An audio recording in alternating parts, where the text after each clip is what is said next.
Ultimate Spider-Man is a good book. From panel 1, it's good. I enjoy reading every single page. Every panel looks gorgeous, every character interaction is engaging. Ultimate has this all down, but it's still in its kind of early days. It's too early to tell how good this book will turn out overall. Will there be a twist that elevates it amongst the very best comics? Like, is it going to be super predictable and everything's going to go exactly how you think? Will the execution make the predictable good so it doesn't really matter? Or will it never get better and this is as good as it gets? I don't really know. I do feel like the book is ramping up and we're basically done with volume 2, I believe now, so book overall hasn't really done that much overall. It's been a lot of setup. Like, I love it right now, but I hope it reads better in volumes. In fact, I decided I didn't have anything to say even after issue 12, so I went back and reread the entire Ultimate Spider-Man, and I don't know, it's like it was much more engaging when you had all 12 issues laid out in front of you, just read them in like a day or two, and that was a much better way to experience the series, so I do wonder how that overall experience is going to be later. Volume 1 really focused on Peter Parker and his midlife crisis, turning him in from a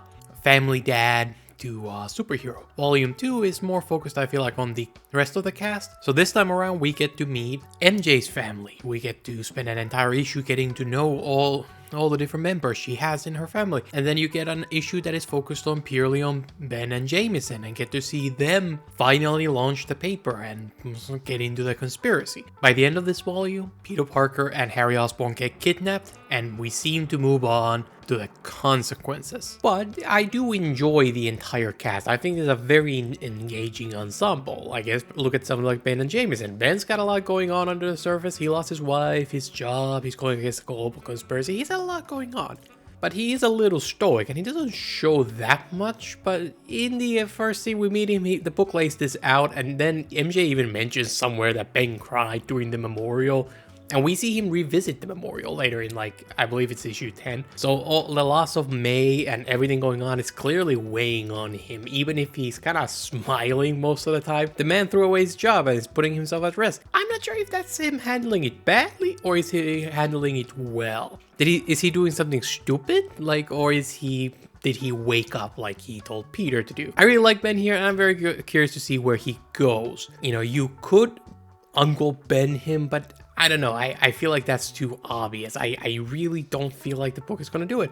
And I do wonder if there's conflict with Jameson coming up early on. They talk about starting the news and Ben's more optimistic about telling the truth, while Jameson is more cynical, saying there is no news in truth and no truth in news. I could see Ben going, you know, like dying, but I could also see maybe Jameson will grow super close with the Parker family because Ben passing away. There's a good amount of him dedicated to bonding with Richard, the son. Taking care of the younger generation could be a way of him paying respects to a friend. Or will he just save Richard when he inevitably gets kidnapped like all supporting characters do? I don't know. Honestly, there's a lot of characters, you know, like I feel like could be dying. You know, Jameson, Ben, you could have Harry pass away, but I feel like that's just too obvious. I feel like that's not where the book is going, because reading through it again, I expect Harry to become a villain, but reading it through it again, maybe he's not that bad. Maybe he actually will stay a good guy. I'm sure there will be conflict between Peter and Harry that is being set up clearly.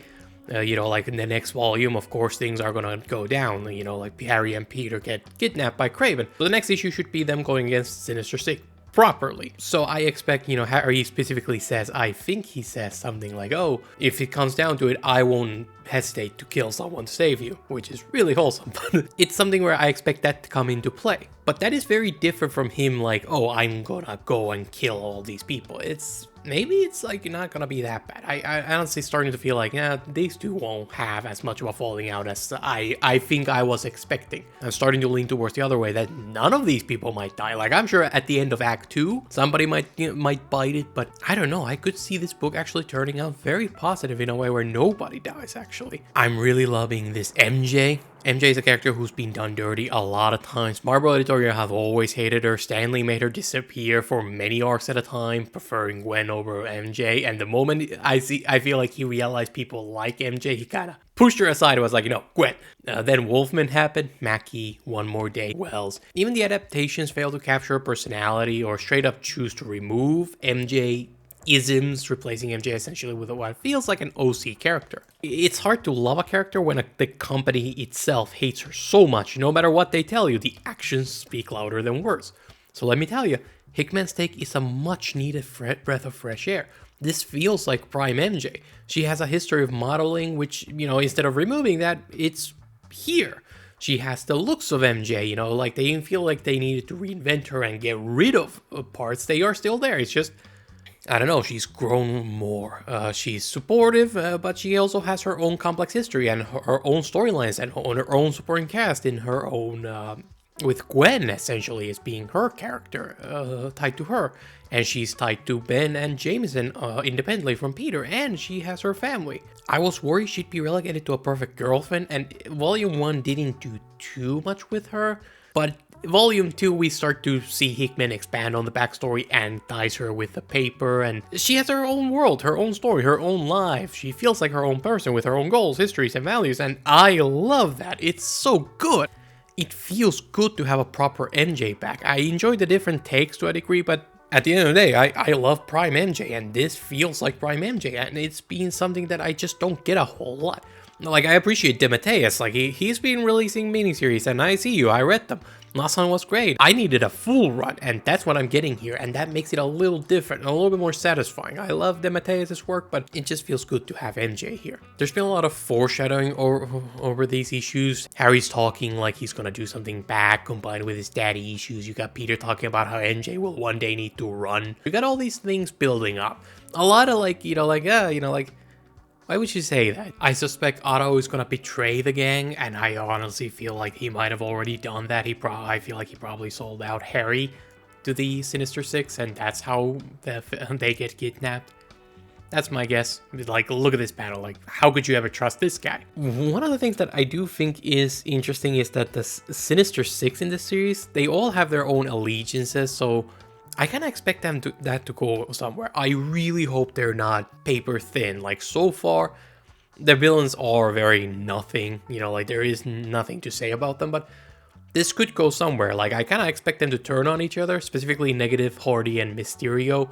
Negative gives off major player vibes, so I really have larger hopes for him. And Captain Britain straight up says that Hardy has his own plans and is untrustworthy. And since Hardy is alive and has a daughter, I really do feel like he should be coming into contact with Peter later once Black Cat does whatever, like Felicia does whatever.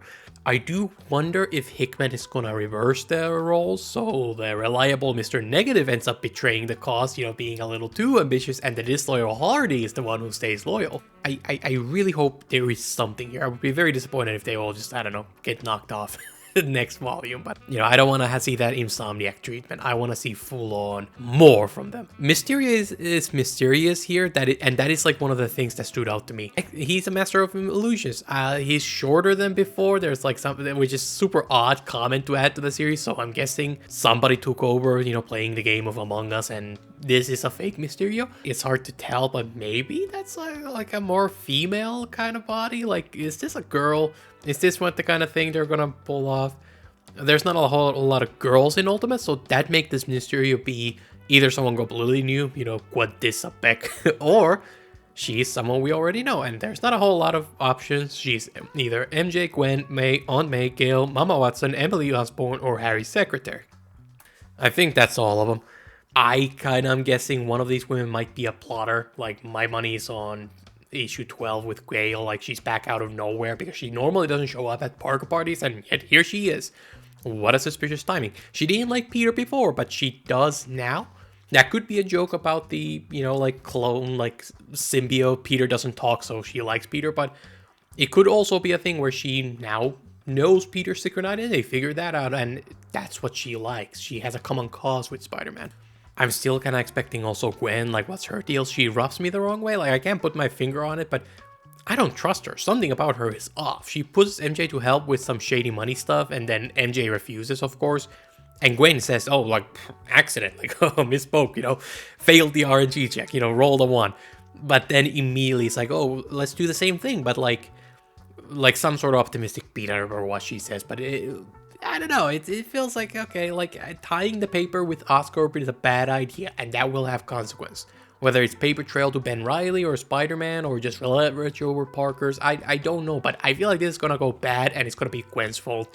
I do feel excited because the next volume seems to be the one where it's like, okay, now things start to get going down, and it's like, yeah, there's gonna be a lot of action. I expect Craven to just to be like action, like not a whole lot more to it. Hopefully some good action, because I need some a larger action scene at this point. But issue 11 starts with Harry being kidnapped, like nobody can get contact with him.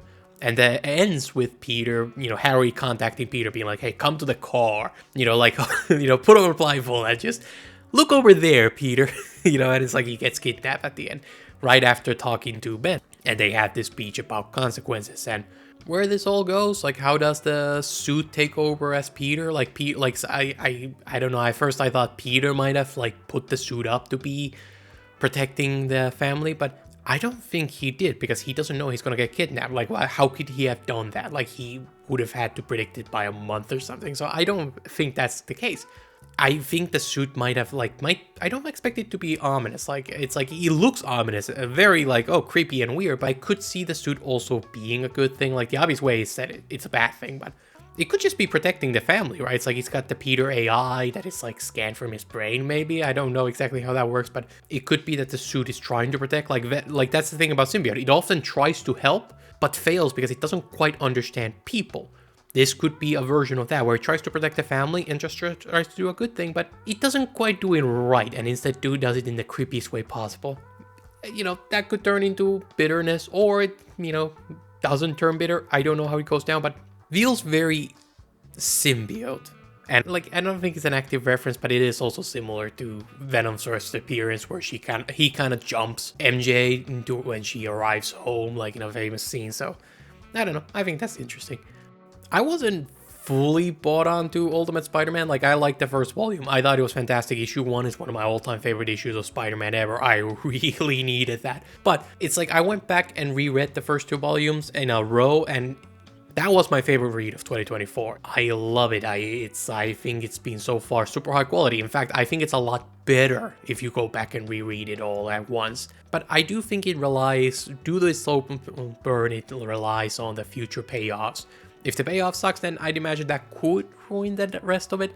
Due to that slow burn, I'm paranoid. I expect everything to matter, but will it? Like, it's like, I don't know, like, is Shocker gonna come back around? Like, I feel like it's like, was that it? Is there a Gwen twist coming up, or is she just exactly how she appears? Like, I don't know. And it could be very disappointing once you start looking around being, like, paranoid if the answers are too simple, but I don't know. I expect Hickman to be able to live up to the mysteries and, like, kind of my paranoia. There's clever writing there, I feel like. Just how far it goes, like, I don't know. I guess we'll see.